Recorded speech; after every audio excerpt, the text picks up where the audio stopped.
incredibly engaging people who are, helping us get more knowledge about what's going on in healthcare ecosystems. And so I'm delighted to be joined today by two incredibly good friends of FIFARMA. So Chris Thompson, everybody knows, is the head of Amiif, the Mexican local association. Chris, thank you so much for joining us.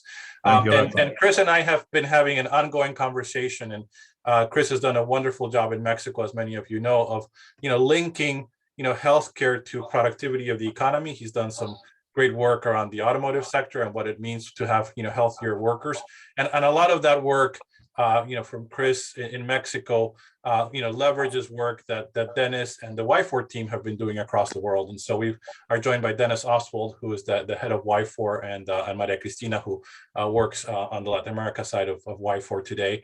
And the idea is just to have a coffee right now. I don't have a coffee with me. I have a hot chocolate, but we are happy to spend some time with the team that's on the line. Really just getting an opportunity to talk about how do we think differently about healthcare, and in particular, how do we help many of the stakeholders that we interact with sort of change their mindset and change their chipset from thinking of healthcare as something that's exclusively on the expenditure side of the ledger to something that actually has elements of investment and can actually make a significant difference in being a motor for driving growth and a motor for driving sort of better quality of life and success across economic, social, and many other dimensions. So with that, I'm actually going to hand it over to Chris in case you want to make any additional comments before we start asking Dennis some tough questions.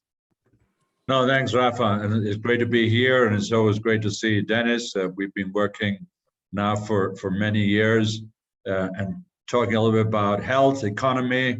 They're separate. Should we be talking about both things together? So I think this will be an excellent opportunity to talk and get some questions from the audience. Thank you so much for having me here, and a warm welcome from my side. Very much looking forward. I have water next to me. For coffee, it's too late in Germany.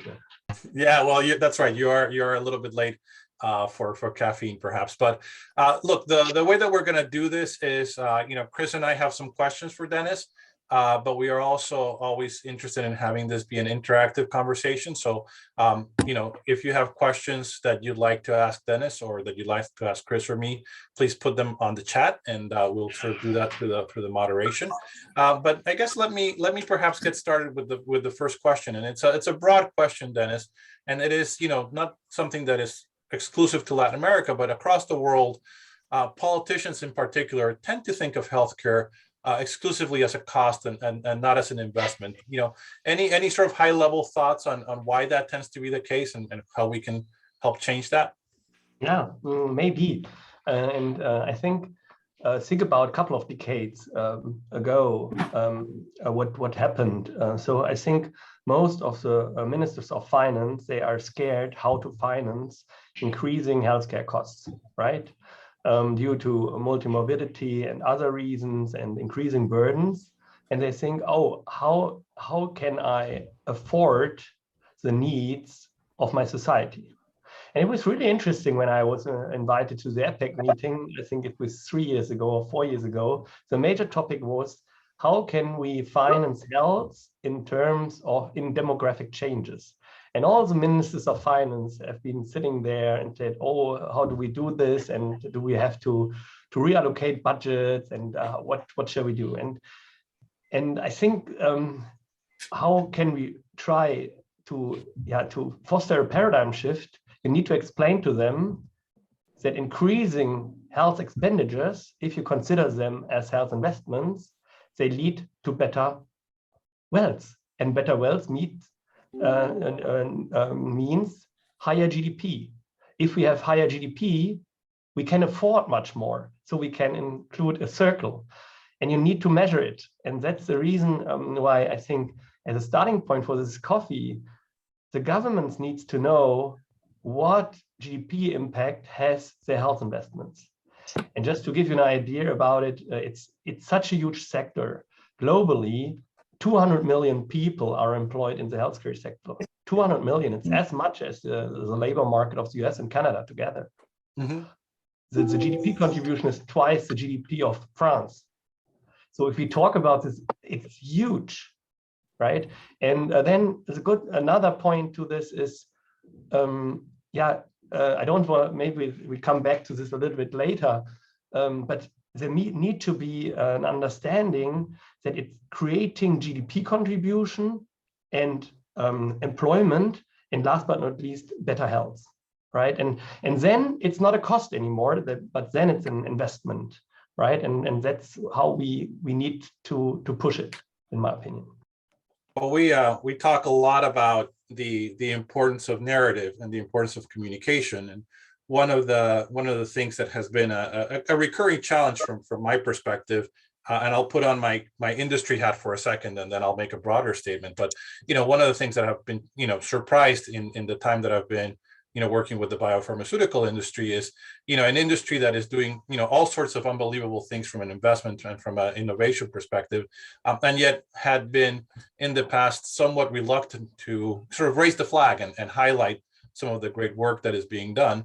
And I will say that, and we're going to talk a little bit more about ministers of health versus ministers of economy, and sort of how do you articulate those two together. But one of the things that obviously has been a big change here is the pandemic, right? And the fact that suddenly you went from a public health expenditure and discussion that was somewhat niche, right? I mean, it took place outside of the public eye many times, to it being front and center, right, and top of mind for everybody. So, you were describing, Dennis, just a second ago, sort of what the traditional scenario looked like, right? The Minister of Finance or the Minister of the Treasury, sweating and wondering how is he going to be able to afford all of these things with an aging population, or and obviously some of the countries in Latin America have the benefit of demographics on their side, in terms of younger populations, but nevertheless across the world, a challenge.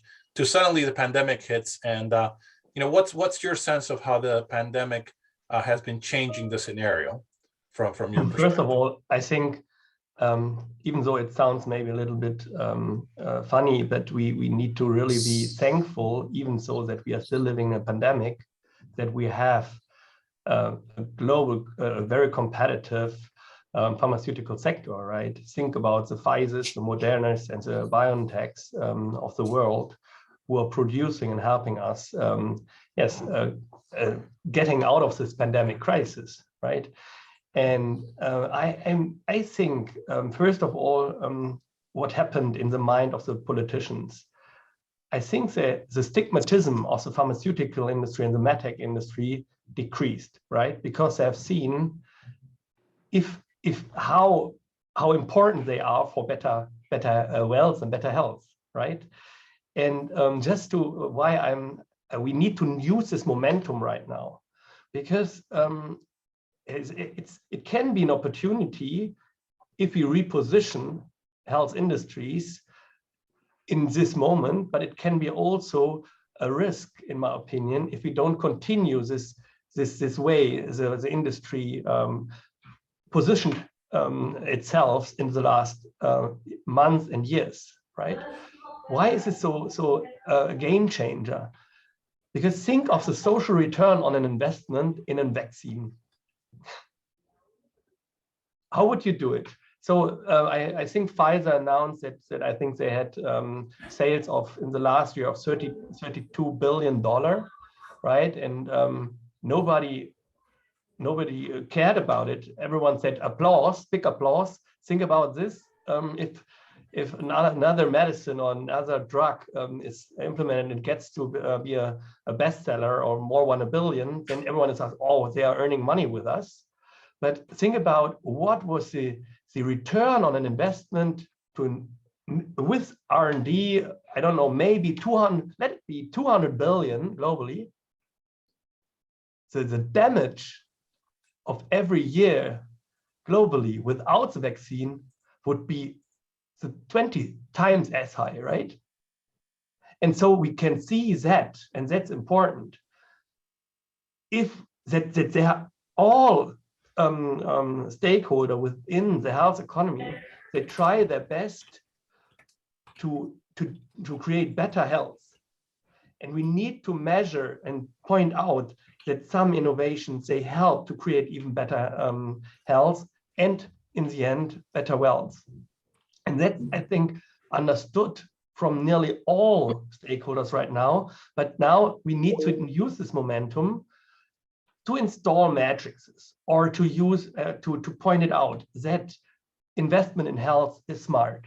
And the wonderful thing is the WHO is fully aligned now, right? They understand it, but they are also asking for matrices. How? Because if you see health not as a cost factor anymore, but as an investment, the next smart question is, what is the return on the investment? And these are questions we have to answer in the future. Great, thanks, Dennis. Chris? Yeah, thanks, Dennis.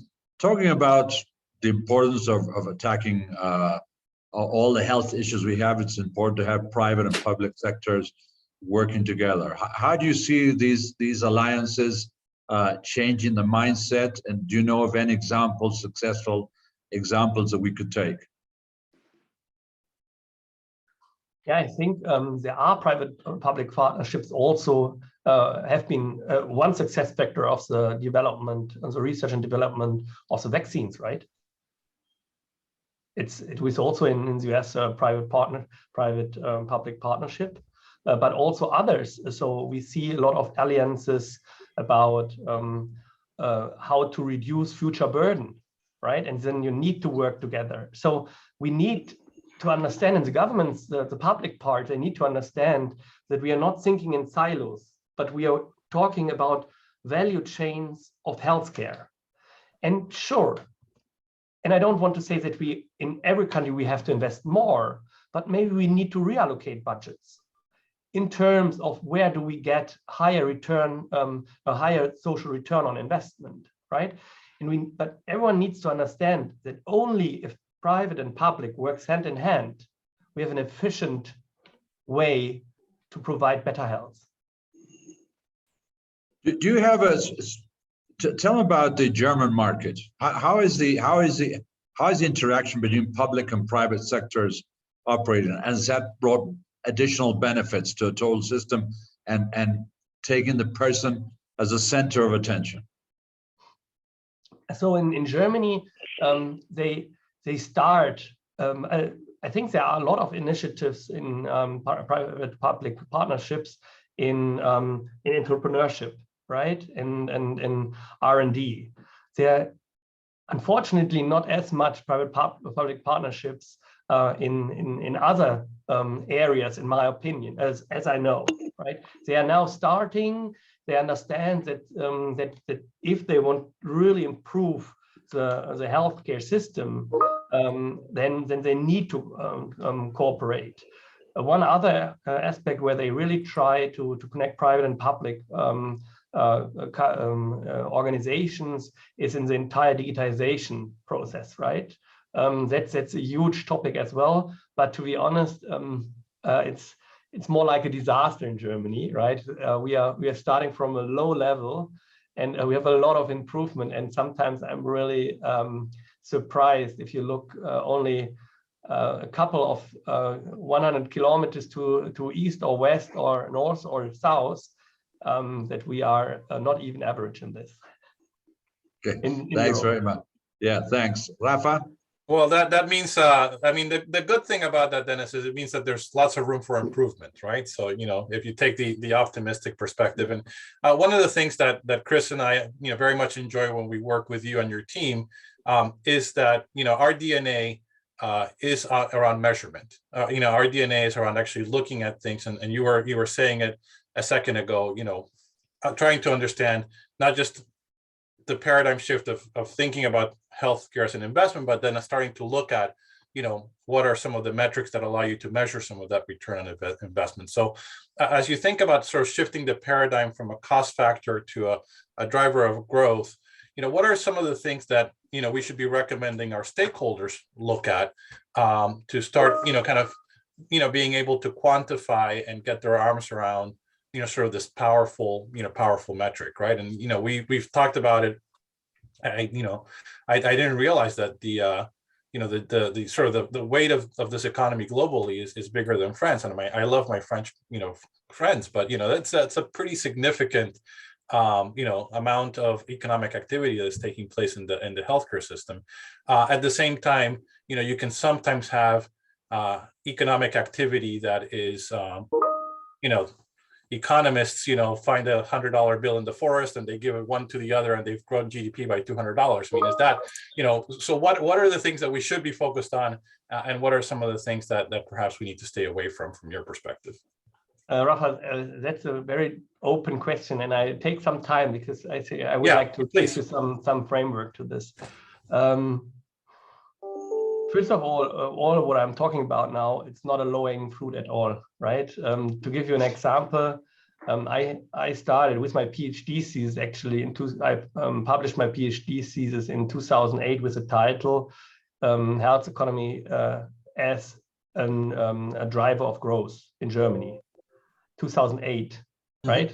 And some initiatives started in Germany. The greatest success was actually last year. The former health minister, he was the health minister and the Minister of Economic Affairs was always involved in the publication of the new data. So we are updating this every year on behalf of the Ministry of Economic Affairs.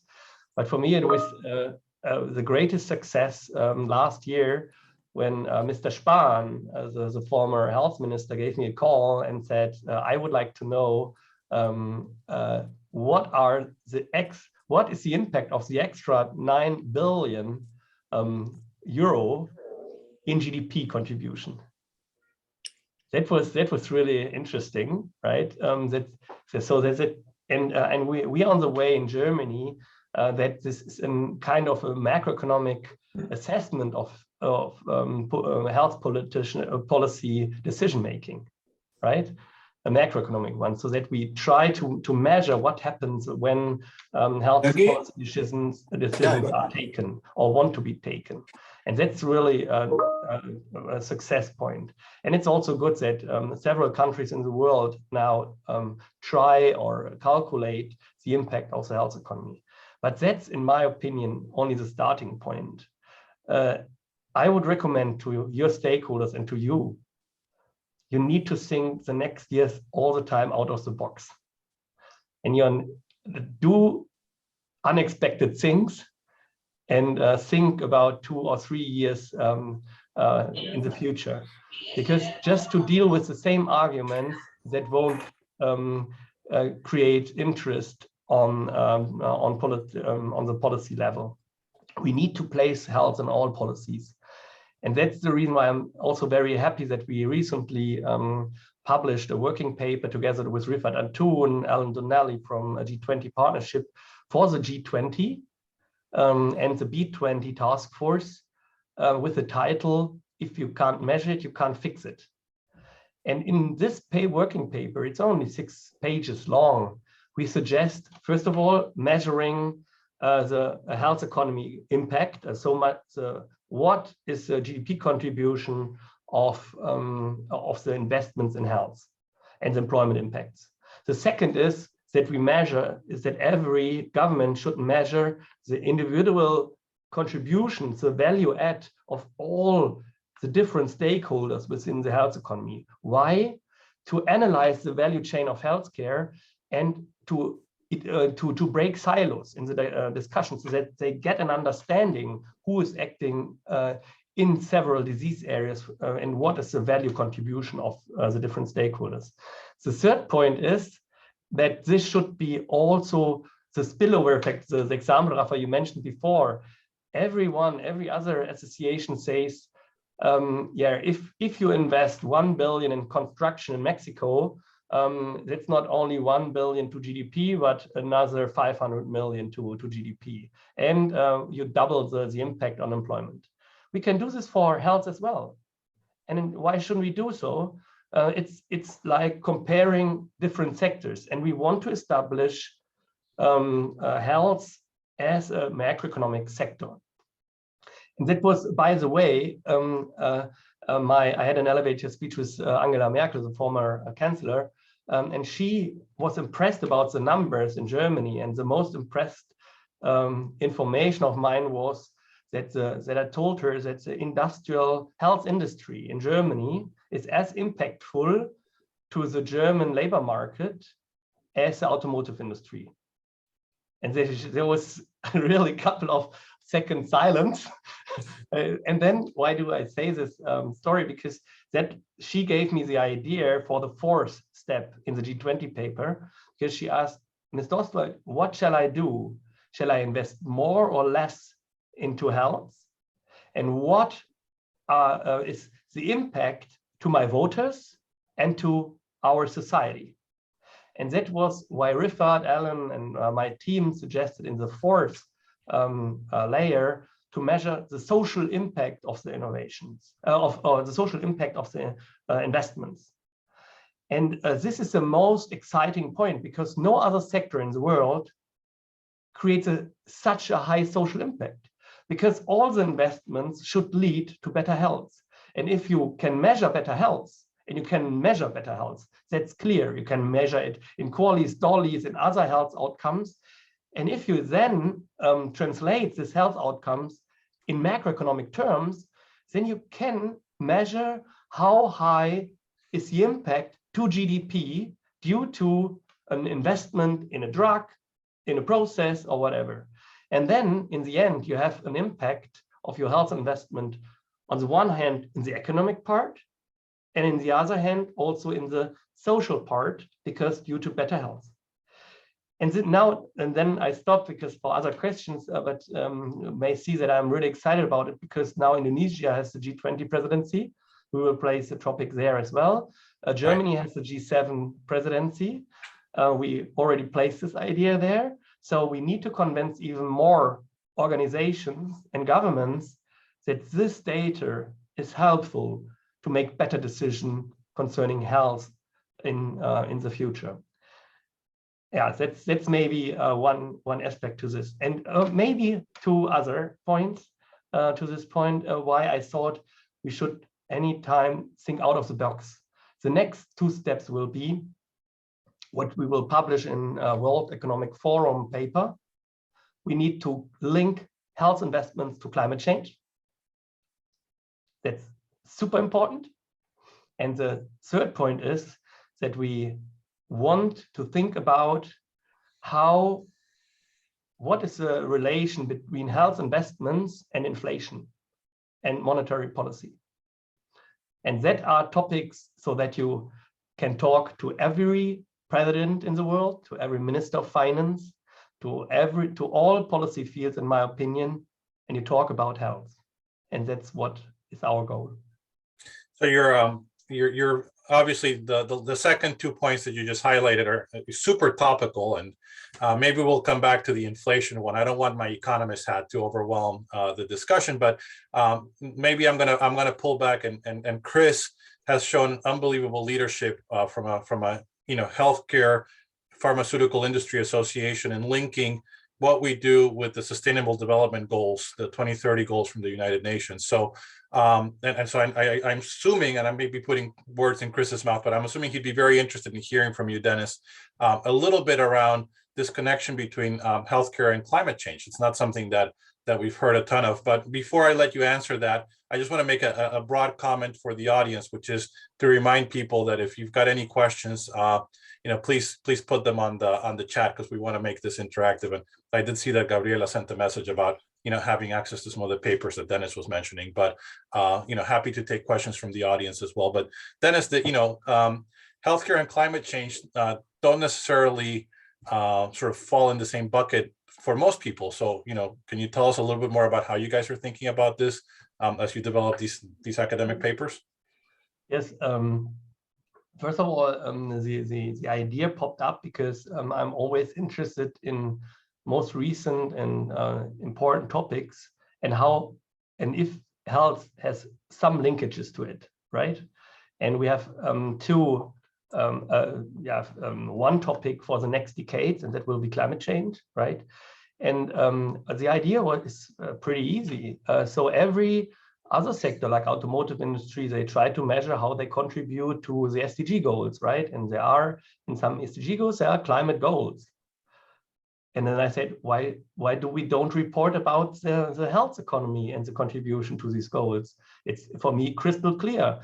If you talk, and the interesting point is, if you talk to private partners, right, they say, why should we communicate about it? We are not polluting the planet so much. And then I said, it's a good story to tell it. Maybe you think about it, but why shouldn't you report continuously about it? And that's why, and just to give you an idea, so we have the health industry, and they will have water consumption. They are also a little bit energy intensive.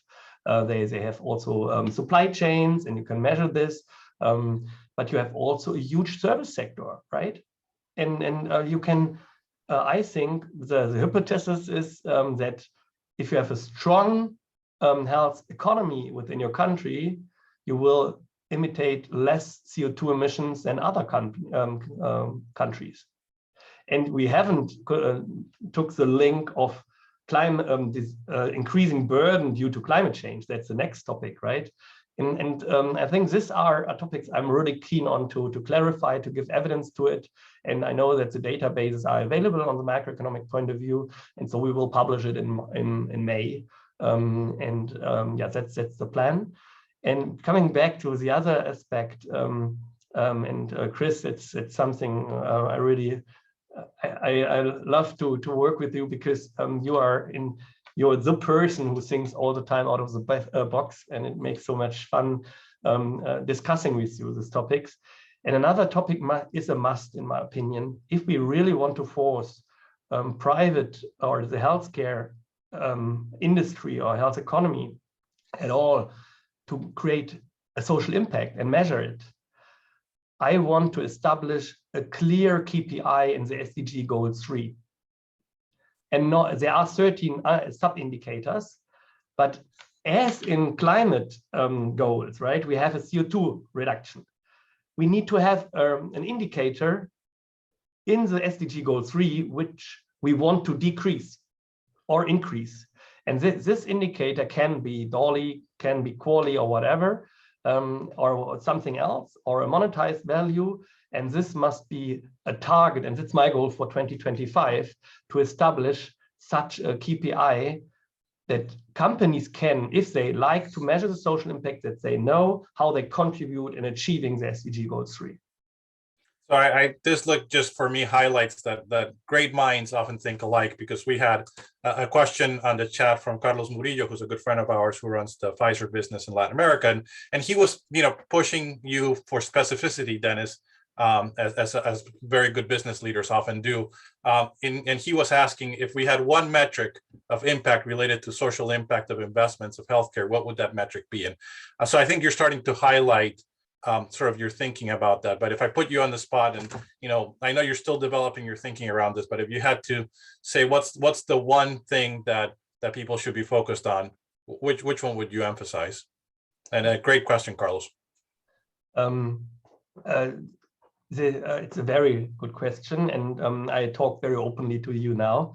I think, and I'm a researcher, I'm a scientist, right? And I'm also kind of a health economist. I'm an economist, so I'm very interdisciplinary, and I studied business engineering. And so that's a luck for me, because if you talk to health economists, they say it's not feasible. You can't do it. You can't measure, you can't have a KPI. And I say, I don't want to live on this planet without having a proposing solutions, right? And so I say, what is the most common indicator? And I know that in several countries, like the US, like in Germany, if you only name the word QALY, everyone is screaming, right? And say, and all the limitations of QALYs and la, la, la, la, la. And I say, yeah, but what is the easiest way to have some health outcomes and to scale it up on a global scale for different drugs, for different diseases? And that's the QALY approach. And we did this exercise for one multinational company, and we measured the entire product portfolio of them globally. And it's around, and it's published, it's the entire portfolio is 242 billion US dollar social impact measured in QALYs. We know that's not a number per drug, per country, to get in a discussion with governments, or with payers, there you can also do much more sophisticated modeling on health outcomes and whatever, and Markov modeling. But the idea, I think, is the most common and easiest way to measure health outcomes on a macroeconomic way is QALYs. And then we need to discuss in the end, because there is no QALY database, but from IHME, there is a DOLY database. So the burden of diseases. And now the challenging part will be how we transfer QALYs into DOLYs. Because if we say very simplified.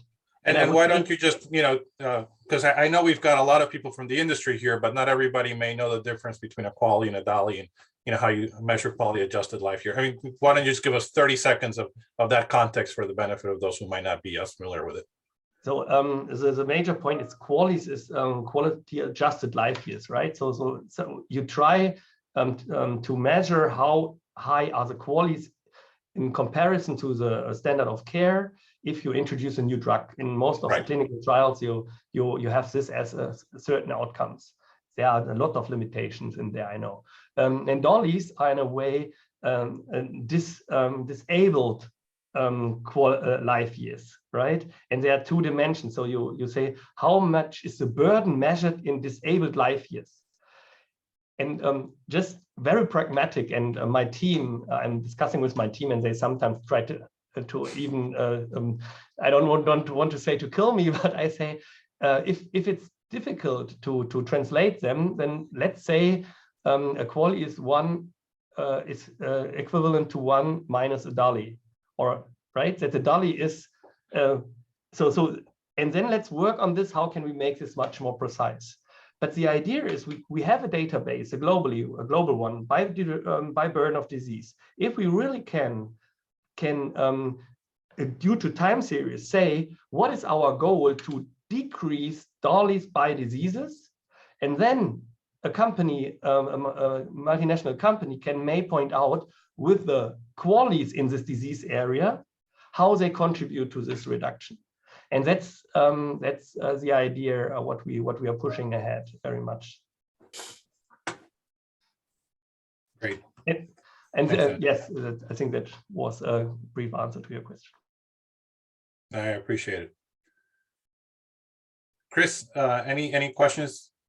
Yeah, first, just to comment on what Dennis had mentioned previously when his talk with Angela Merkel about presenting that the health sector had a higher impact than the automotive sector. I think this we discussed in Mexico many years ago when we compared the two industries, and suddenly the authorities understood that in research we spend much more on the automobile industry, which is the top industry in Mexico, and that changed the dialogue with the previous administration on how we can bring in more clinical research, and I think that's a path that we have to follow in comparison with a very, very strong industry. And when we're talking about that study many years ago, at that time, mental health was already a 5% of absenteeism and presenteeism when we're talking about the lost value of a sector. And talking about as we slowly come out of the pandemic, mental health is a critical problem right now. And I don't know how hard it's going to come. OECD says that 1 in every 2 person will have some kind of depression, and the numbers are coming out, and we speak to people every day, and we hear tough stories every day. How are we going to measure that? But that's going to have a huge impact. I'm reading, at least in Mexico, that we are probably going to come out in a worse situation for a lot of factors. How do we start measuring that? Because that's going to have a huge impact on the labor force, young population. It doesn't matter exactly what time of life you're living. I think it's going to affect us all as we come out. And how to start addressing that, elevate that, and start measuring that. Very, very important, Chris. And I'm really scared about mental health in the future. I'm scared. And now the momentum, once again, what I mentioned before, I hope that if we suggest matrices to governments, which they understand, and which are on a global scale comparable. And I want to give you an example. If they, I think within the IHME database, there's also a burden called mental health, right? But nobody, have never seen a healthcare system which has steers their activities after the highest burden. I've never seen it. If I would be a consultant to them, I would say, try to tackle burdens, and because the burden has also a socioeconomic burden, right? We measured that migraine in Germany is up to 2%. The damage of migraine in Germany is equivalent to 2% of the GDP. 2% of the GDP. So if I would calculate it like this, then I would try to tackle some disease areas which are very impactful for my economic growth, right? I've never seen it that a government do this exercise, right? And it's, in my way, it's a must.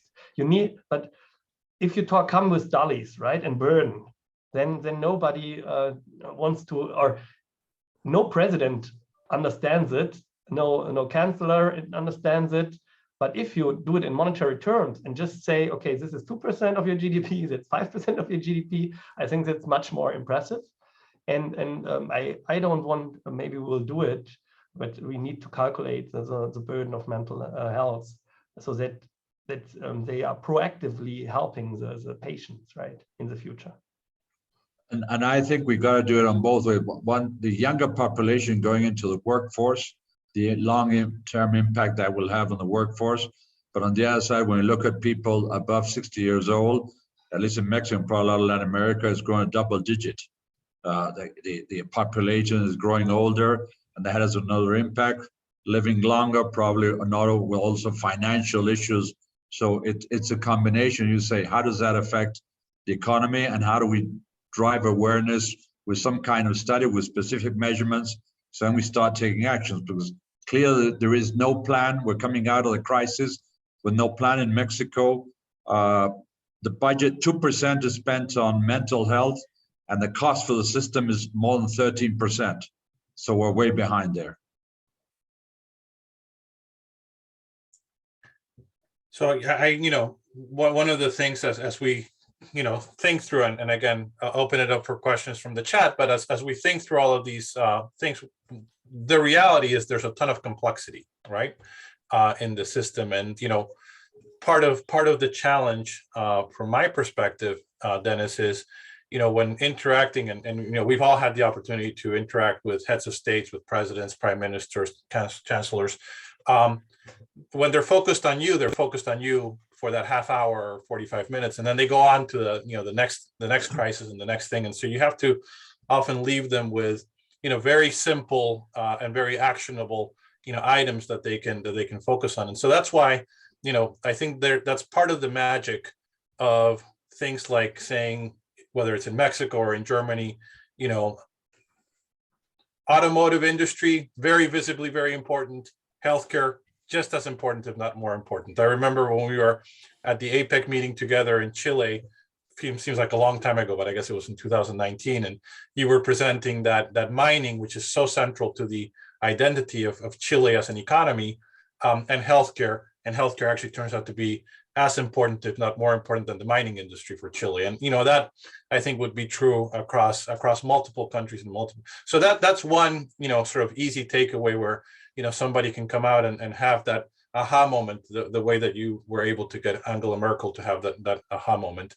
If you could wave a magic wand, Dennis, and have those conversations, what is the area that you would emphasize? Because as we have our conversations, I have some ideas, right? And I think I saw our good friend Hector Castro was in the audience, and he and I have been working on being able to create discussions where ministers of health and ministers of economy come together, and the discussion can be a win-win as opposed to a zero sum, right? What are some of the ways that you think, and you get the chance to do this with World Economic Forum and G20 and G7 and others, but what are some of the ways in which, as an industry, we should be communicating to get people to really have that aha moment? So first of all, I think we need to repeat the story all the day, right? Yeah. Repetition of even of things which seems to be clear. I call myself the CRO of WifOR, the Chief Repeating Officer of WifOR, so I totally agree with you. No, it's really true, right? It's sometimes kind of boring, but you need you need to convince them by repeating it all the time, right? Or that they consider this, and I think what could be ideas maybe that you try to create new data, right? And that you like Chris with the social impact of different diseases, right? So that you have a kind of a narrative which you for the next 2-3 years, where you have a communication plan when to tackle whom with the information. And but this, in my opinion, that must be, we need to find multiplier next to the health politicians and the HTA bodies. So that's the idea. Usually your members, they are used to talk to the entire HTA bodies and and they are frustrated, and they don't get a step forward, sometimes a couple of steps back. But I think you need to have a broader narrative, like we discussed, right? That health is important, that you're only one part of the health value chain, that you want to support with diagnostics to reduce socioeconomic burden in the future, that you support prevention activities. And so that I think this is important, that it's not about your sales all the day and the prices of your drugs. And because that topic won't help to change the game. And I want to give you an example. What it's one step I want to push ahead very soon, and it's a little bit combined also with the inflation topic, Rafa. I can't understand. You mentioned there is a dialogue between health ministers and ministers of economy, right? It's Germany actually created this new format. I don't know if it's only because of our health economy reporting, but we started with it, and our health minister and our Minister of Economic Affairs, they talked about this data, right? And now I would love to add the Minister of Finance to it, and I know how. Think about the situation. I'm an economist as well, and we know that the global average of investment in health is around 7.6% of the GDP. Think about the moment when rating agencies would downgrade companies who are investing below. And this is a must. It's a must after the pandemic crisis, because we see that countries, it's not causality, but we see a correlation between health investments and the situation in pandemic crisis. So, and what happens if the health status of the society in a country is not good? Then the prosperity drops down. And what should rating agencies judge? The prosperity, the future prosperity of a country. And so, and then think about the moment we are all countries in the world had increased their debts. Every percent point more interest rate creates a huge challenge for the Minister of Finance. And then they need to decide either to give the money to the investors or invest in their society. And that's something, we have a target, I don't know, it's a global target, right? We are forced to invest 2% of our GDP in military service and such things. Why shouldn't we say that countries should invest 7.5% in health?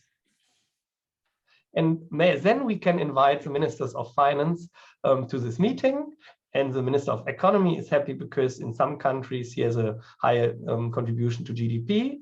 The Minister of Health can hopefully decide on, in some countries, about more budget, and then he needs to invest it in the right areas, so smart investment. And the finance minister can handle his finance or his debts that his rating won't be downgraded. So that's, I don't know if it's realistic, but we are talking to rating agencies, and we're seeing some examples, right, across both government and corporate bonds, Dennis, on ESG issues, right? And so you're seeing, nominally better pricing or lower interest rates on bonds that are green, right, that are, sort of positive towards climate change. And so therefore, if you can create the analogy and say, hey, when you think about long-term sustainability, being climate conscious is going to actually make your economy more long-term sustainable.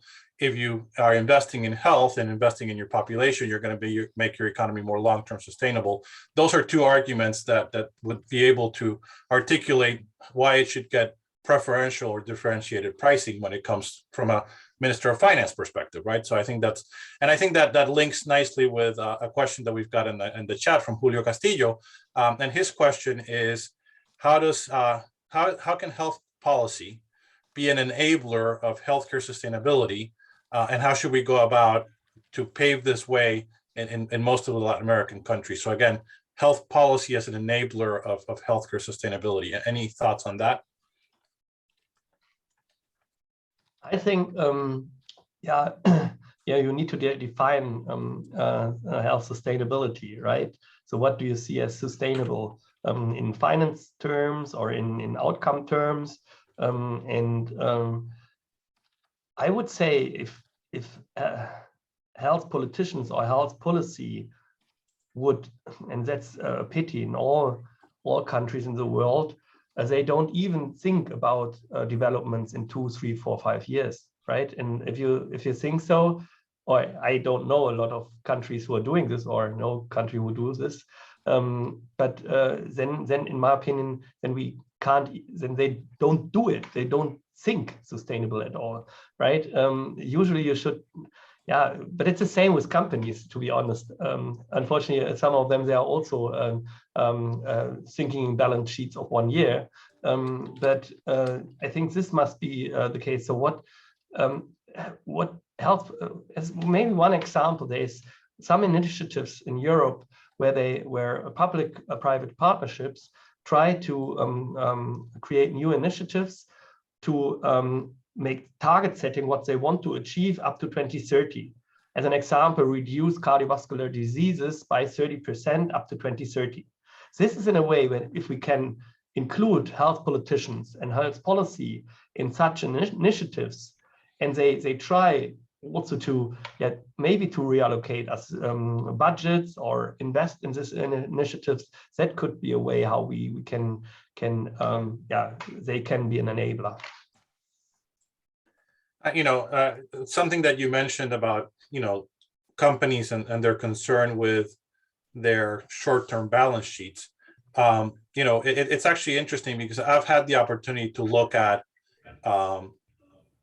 the way that the pharmaceutical industry, that the multinational companies operate across a number of different areas, right? And so we often look at the only currency is the zero sum of the price of the drug or whatever. But if we start to actually identify more as a health industry, and this is my own personal perspective, happy to get pushback from folks. But when we were looking at, I worked at General Electric, and we were looking at sort of renewable and clean energy. And the industry was always front and center in a sort of a willingness to step up and take its operations and make its operations more green. And early on, even before it was very popular, the operations teams at our companies were actually willing to say, let's make sure that we're actually getting the cleanest energy possible. I've got an investment right now in a company that does sort of water treatment. And, when you go talk to the pharmaceutical industry, they're very interested in something called zero discharge. They're interested in their processes not contributing to contamination and putting in the investments to make sure that the water that they return into the ecosystem is the same quality or higher than the water that they take from the ecosystem. So there's a lot of different areas in which the sustainability conversation from an industry perspective could actually go. And I think that's part of the sophistication that we need to get. And perhaps that's part of one of the lessons learned from the pandemic. And you were highlighting, Dennis, that in the pandemic, and Chris, you've talked about this before as well, it forced us to cooperate, it forced us to create alliances, but it forced us to be more visible as well. And I think one of the things that we need to do is get away from this discussion where it's zero sum and it's, it's like, how cheap can I get the medicine, to, having a discussion on, the incredible benefits that that our company and our industries have in terms of gender equality in executive ranks, right? I mean, it's, really, they're leaders in that. Leaders, as Chris has shown multiple times, in terms of, sort of sustainable development, the sort of poor people and bringing in poor people into higher economic growth. I mean, there's a lot of different ways in which we can have the conversation. So Dennis, I'm happy to hear you, talking about that. We've got maybe one last comment or question, which is coming from Rafa Chavez at Organon, and then we'll wrap it up. And he sort of mentions the idea of what I was talking about, which is the finance corporations finding similar instruments to green bonds, to sustainability linked bonds, to be dedicated to achieving social impact in Latin America. And so Peru has issued one. Colombia is going to present an offering by the end of Q3. And so eligible projects become critical. And then the idea of making sure that as you're classifying these bonds as special, healthcare initiatives being part of that, so what can qualify you for this special treatment? Obviously, something that is green could qualify you, but also something that is health directed in a way that is going to improve quality of life, that is going to improve sustainability. So I think we're becoming more sophisticated in the discussion that we're having. And I think in many ways, the genesis of that more sophisticated discussion is really here with my two guests, Chris Thompson and Dennis Ostwald, thinking out of the box and forcing us to look a little bit outside, perhaps some of the things that we focus on, or that the industry and the stakeholders broadly, ministers of health, regulators, are often, focused too much. So that's part of what we're trying to accomplish, which with this sort of series of interactions, these series of morning coffees or afternoon nachtisch. I don't know what you're doing, a café clutch, we are delighted to have had Dennis Ostwald from WifOR joining us. I was delighted with my co-partner in crime here, Chris Thompson. And what I wanted to do as we wrap up is just remind people that this is something that we're doing on a recurring basis. We interact at FIFARMA, and we're incredibly lucky at FIFARMA to interact with some really smart people. And so part of what we're doing with this series is bringing these people in for a very casual, informal conversation, but I think a conversation that is making all of us that much smarter and that much richer. So for those of you who are interested in continuing this conversation and discussions, please send an email to Maria Alejandra Guzman or to the FIFARMA Comunicaciones at fifarma.org, or follow us on our social media. And look, we are, we're delighted to continue the partnership with WifOR, and I think together we're actually driving a big difference in what can be accomplished across sort of the healthcare sector, the healthcare economy, and we're creating a different vocabulary, and a vocabulary that is going to allow ministers of health, ministers of finance, ministers of economy, presidents, and many of our stakeholders to take this to the next level in the benefit of patients. But at the end of the day, we are all patients at some point or another, so in the benefits of society. So, really appreciate, I think we had as many as 80 people on the line today, and so really appreciate everybody participating. Dennis, a warm hello and thank you to you from the Western Hemisphere, and we're looking forward to it. And Chris, maybe a last word from you. Well, thanks very much, Rafa, for the invitation. Dennis, it's always great to see you. I think when we started the pandemic, we're talking about health first, economy first. I think it's clear that we got to work together. And I think something you mentioned, social impact for the administrations right now and the ones coming probably in Latin America is critical on how we change our dialogue on how innovation can impact socially and bring wellness to people. And I think that's something with the information we can start driving in our agenda and make sure that really aligns us with current governments and gets us into a positive conversation. Again, great seeing you, Dennis, and thanks, Rafa. Thank you. Thank you so much to both of you, and thank you to all of you for listening. And yes, we need to change the game, and let's work on it. Just do it. Sounds great. Thank you so much, everybody. Take care. Thank you. Thank you. Have a nice day. Thank you. Thank you. Have a nice weekend. Bye-bye.